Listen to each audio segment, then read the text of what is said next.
Vaibhav. In today's session of Visual JForex, we will be taking a look on a very interesting indicator called Chanday's Dynamic Momentum Index (CDMI).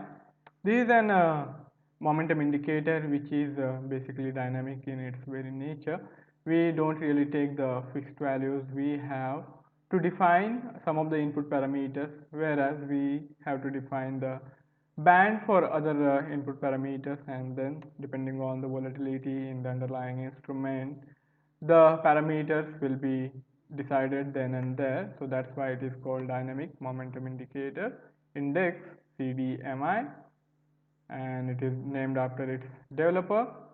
We don't really have much of a description. If you want to go into the details of how it is calculated and its formulas and all, you will have to do a bit of search on the internet and you will get all that. For us, we are more concerned with how to use these indicators on the Visual JForex board.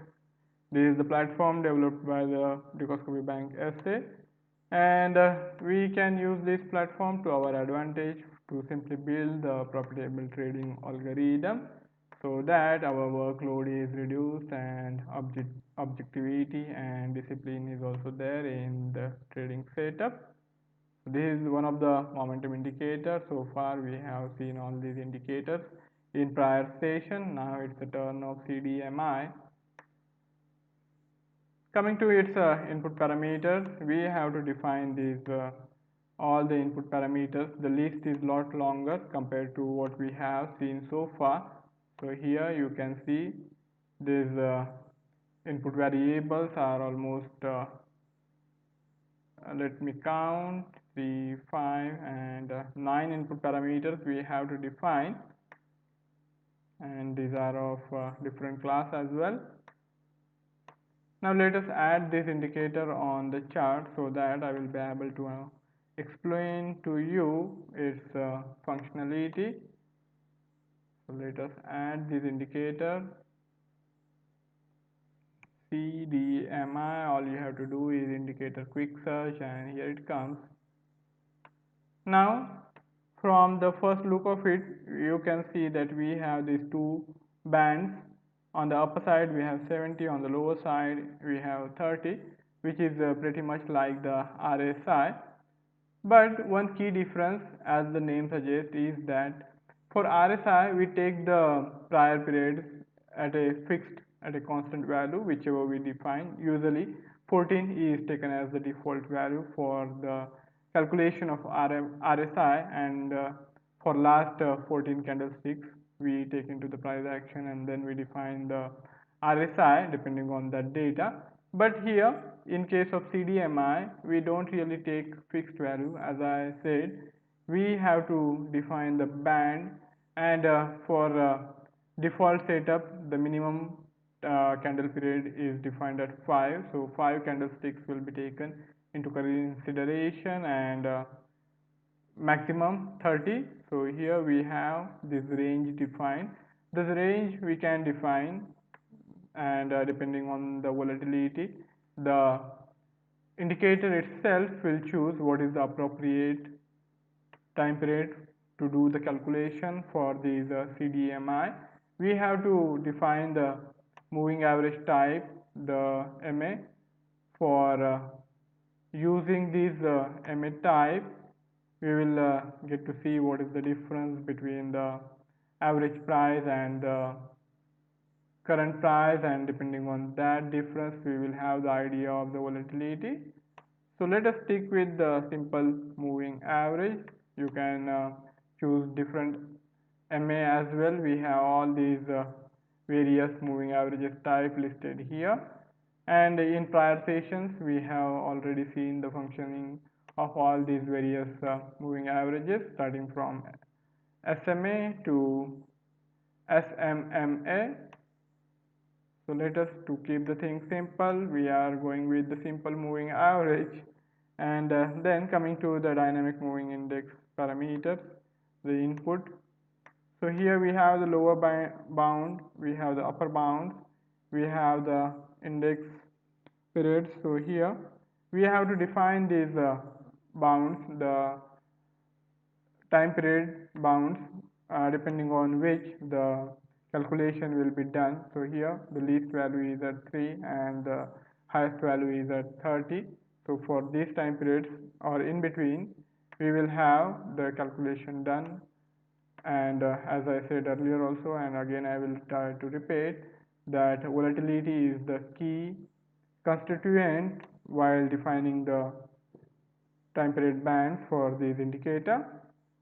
So let us again go back to see what its idea is about, how we can trade this indicator and find the profitable trading opportunities. As with the traditional other momentum indicator, we can use this indicator both ways. One is to define the trend of the underlying instrument, and one is to figure out the overbought and oversold situations as well. So whenever you see the price has dropped, the CDMI has dropped below the 30 level, that means the momentum is strong and the price has entered into an oversold territory. And invert is true when the price action is strong on the higher side, and when the CDMI crosses above 70 and it is there in that territory, that means the underlying instrument has entered into an overbought scenario.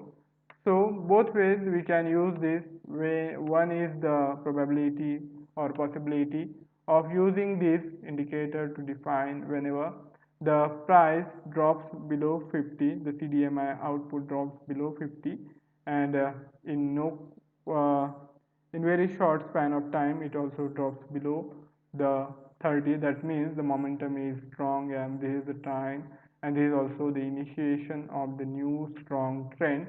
So we can go for a fresh selling opportunity. And inversely, when the price action jumps above 50 and in no point in time, in very short time, it also crosses above 70. So that way we can infer that the price action is strong on the bullish side and it's time to get involved for the buy trade. And if we want to trade against the trend in a contra trend fashion, then all we have to do is wait for this indicator to dip below the extremes or rise above this minus 70. So in either scenario, if you are trading in an oversold scenario, all you want to do is whenever the indicator again tries to enter above this neutral territory, above the 30 level, that would mean that the underlying instrument was in an oversold territory and now it is entering into a correction phase, retracement phase.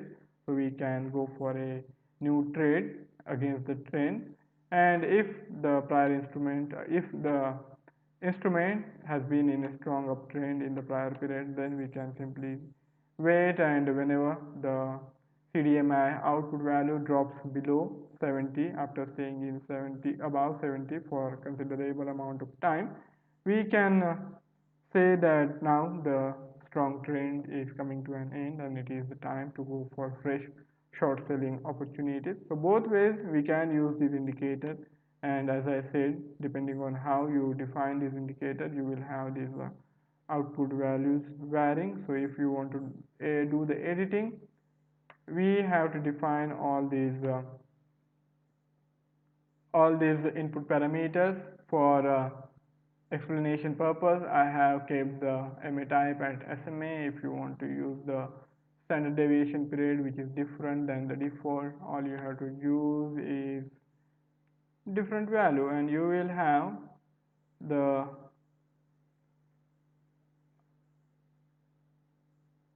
CDMI value which will be lot different. So now that I have changed the deviation, you can observe the change in this plotting of the CDMI output. So if I change this, now I have made it 20.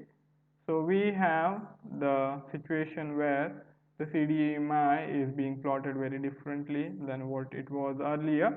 So depending on how you customize these input parameters, you will have the output parameters, and that's why it's very important to do the experimentation to see what are the parameters which are likely to serve your purpose. These are the default values, but these are not of course the best values you can get.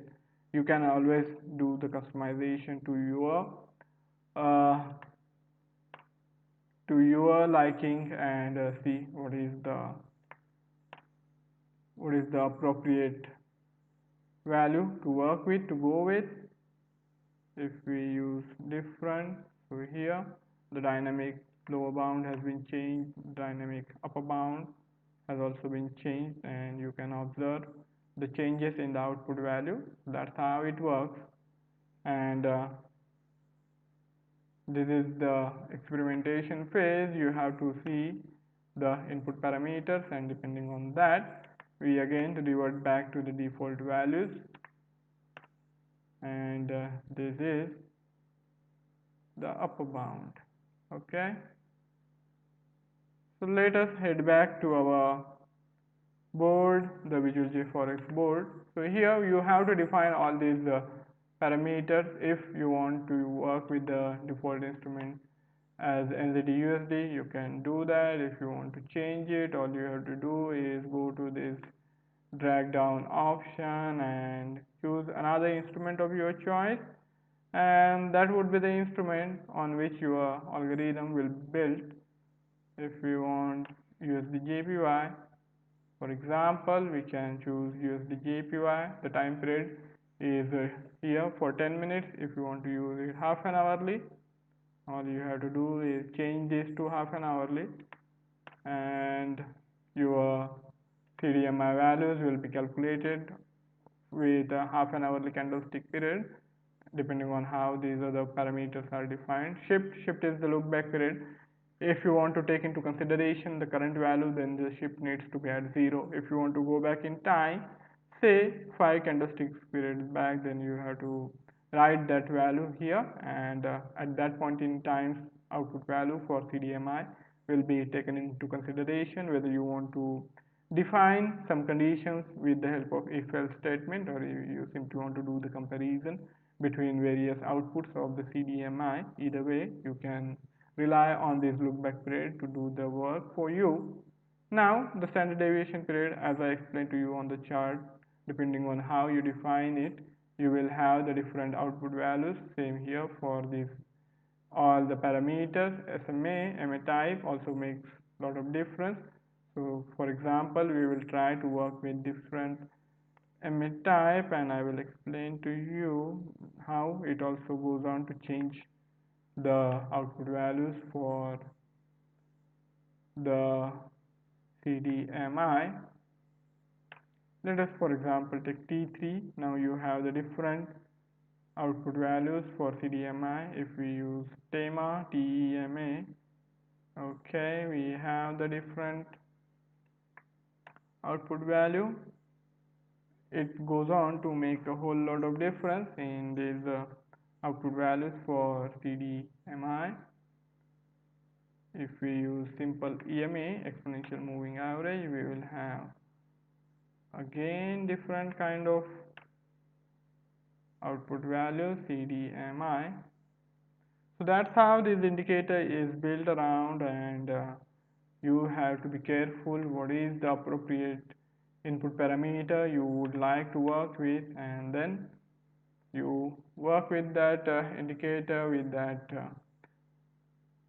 variable to design the parameter to develop the algorithmic setup using this indicator block to find out what are the optimum entry and exit opportunities for trading in a profitable manner. So that's how you can use this indicator.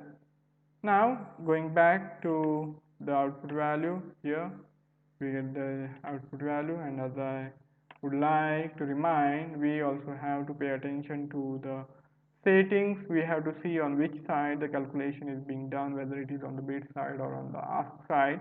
We will have the minor difference in the output, and whenever you are doing the comparison, make sure that the upper side is same, there is no discrepancy, otherwise you won't be able to really do the comparison appropriately. Now coming to the applied price, the applied price is the candlestick price which is going to be used for calculation of the MA, and then depending on that we are going to use the value for calculation of the output. So make sure you are sure of which price to use for your setup, and depending on that you customize this, choose the appropriate low value, and then you will have the output value which will help you find the optimum trading opportunities. So that's it from my side for today's webinar session. If any of you have any query or any idea to share, you can write it in the comment section and I would be more than happy to take the discussion forward. See you tomorrow. Have a fabulous day ahead. Goodbye.